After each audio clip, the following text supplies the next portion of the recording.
Once upon a time, I started streaming in the November of the 2018.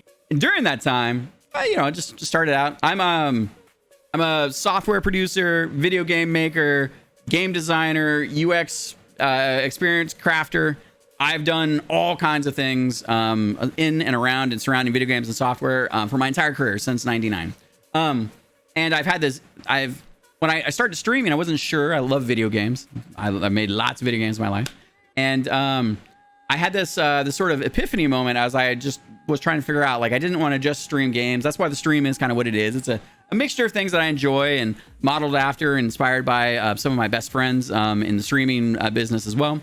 And so what I did, or what happened, was I looked at the DrBossKey channel persona. Like, I am kind of just DrBossKey, but it's more like I'm an ambassador for the DrBossKey show, right? And so I've been building up the world like I would be building a video game. So we're doing a lot of high concept illustrations.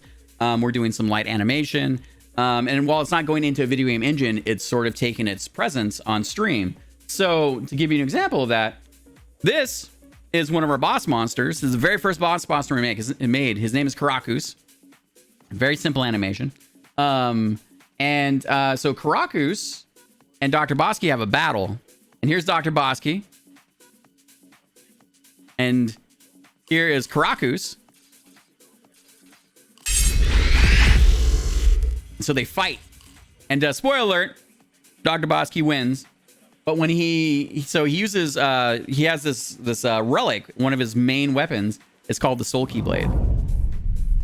And the Soul Key Blade is a living weapon, and its specialty, it's very Mega Man-esque, right? Like, I've written the story and some of the world kind of like a video game, right? So when he defeats boss monsters, the Soul Key Blade channels their essence and reforms them as a weapon. So when he defeats Karakus, he turns him into the Karakus Bastard Sword. And then now, DrBossKey, because inside of his living cloak, he has a dimensional pocket, so he can put all of his weapons in there. Very video gamey, right? So, and we have more characters in the world that we're building, but that's one of the very first ones that we did. So that's like the short version of of like the story. And then we did our first animated short. We're working on our second one now, which is way crazier.